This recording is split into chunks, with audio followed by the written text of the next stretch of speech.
కేసీఆర్ ప్రభుత్వాన్ని దించేస్తామని చేతులెత్తి చెప్తుంది.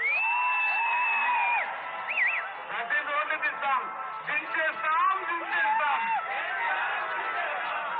దించేస్తాం, దించేస్తాం, దించేస్తాం, దించేస్తాం.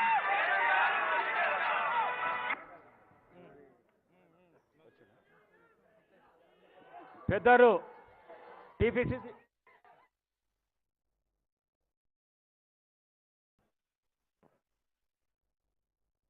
పెద్దలు మాజీ పిసిసి సభ్యులు మన హనుమంతరావు గారిని మాట్లాడవలసిందిగా కోరుకుంటున్నాను. నా పేరు హనుమంతరెడ్డి కాదు. మిత్రులారా, పెద్దలు, అసలు తెలంగాణ గ్రేటర్ హైదరాబాద్ నుంచి పుట్టి పెరిగినటువంటి పెద్దలు 11 సార్లు కంటిన్యూస్గా ఏ దేశంలో ఎవరు గెలవలే భారతదేశంలో కంటిన్యూస్ గెలిచినటువంటి ఏకైక నాయకుడు అంబేద్కర్ వాది మల్లికార్జున్ ఖర్గే గారు. వేదిక మీద ఉన్నటువంటి రేవంత్ రెడ్డి గారు, అదేవిధంగా బట్టి విక్రమార్క గారు, మీ అందరికీ పేరున అందరికీ నమస్కారం చేస్తూ, మల్లికార్జున్ ఖర్గే గారు మొన్న ముఖ్యంగా ఒక మాట వచ్చి చెప్పాడు. ఈ రాష్ట్రం ఎవరు నడిపిస్తుంది తెలుసా? 1% ఉన్నవాడు నడిపిస్తున్నాడు. అంటే 1% ఎవరైతే అగ్ర కులాలు ఉన్నారో వాళ్ళు నడిపిస్తున్నారు. ఆ 1%ను మనం దూరం పెట్టాలి.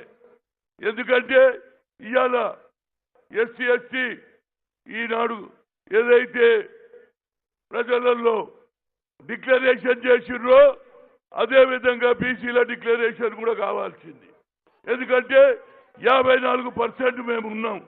అంతేకాదు, ఒక మాట చెప్తా, ఎవరేమన్నా ఏమనుకొని, జై భీమ్ ఆనాడు 2019లో జై భీమ్ కార్యకర్తలు అంబేద్కర్ స్టాచ్యూను ఒక రోజు ముందు కూలగొట్టారు. 14 మాకు తెలిసింది. నేను మందకృష్ణ మాదిగా, అదేవిధంగా ఒల్లు కిషన్, అదేవిధంగా రాములు నాయక్, పిఓడబ్ల్యూ సంధ్య అందరూ పోయినాం, గొడవ చేశాం. ఆ తర్వాత అడిగాం, ఎందుకు ఇక్కడ కూలగొట్టినంటే, లేదు మేము కట్టమంటే, నేను కొత్త తెచ్చిన ఏది అమలాపురం నుంచి ఇవాళ 125 అడుగులు ఆయన పెట్టుకుంటాడు. మా అంబేద్కర్ ఇవాళ కూడా కోశామల్ స్టేడియంలో పట్టుకున్నాడు. దాని మీద తీర్మానం చేయాలి. అంబేద్కర్ గురించి అందరూ మాట్లాడుతున్నారు. అంబేద్కర్నే దేవుడు.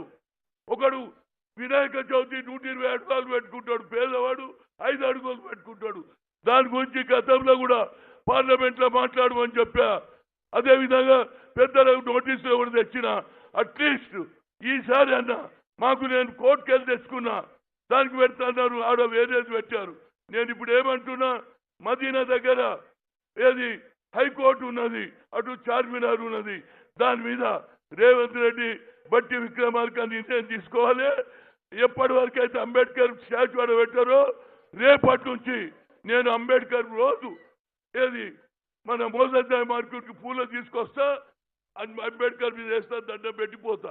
ఇప్పటికన్నా ఈ నిర్ణయం తీసుకోండి, అప్పుడే నిజమైన అంబేద్కర్ వాదులు అవుతారని నా ద్వారా. ఎందుకంటే వారు ఏది గుల్బర్గాలో అంబేద్కర్ వాదిగా ఆయన చేసిన సేవలు నాకు తెలుసుకున్నాడు. ఇన్ఛార్జ్ ఉండి వారికి ఒకటే కోరిక, గత 3.5 ఏళ్ల నుంచి అంబేద్కర్ లాకప్ లో ఉన్నాడు, ఆయనను బయటికి తీసుకొచ్చే కార్యక్రమాన్ని 12 అంశాలతో పాటు అంబేద్కర్ బయటికి తీసుకొచ్చాడు. పెట్టినాడే నిజమైన అంబేద్కర్ వాదులమైతామని ఈ సమావేశానికి అవకాశం ఇచ్చిన పేరున ప్రతి ఎస్సీ ఎస్టీలకు అందరికీ కూడా నా హృదయపూర్వక ధన్యవాదాలు. జై భీమ్, జై భీమ్, జై భీమ్, జై భీమ్. పెద్దలు రాష్ట్ర పిసిసి అధ్యక్షులు శ్రీ రేవంత్ రెడ్డి గారిని మాట్లాడవలసిందిగా కోరుకుంటున్నాను.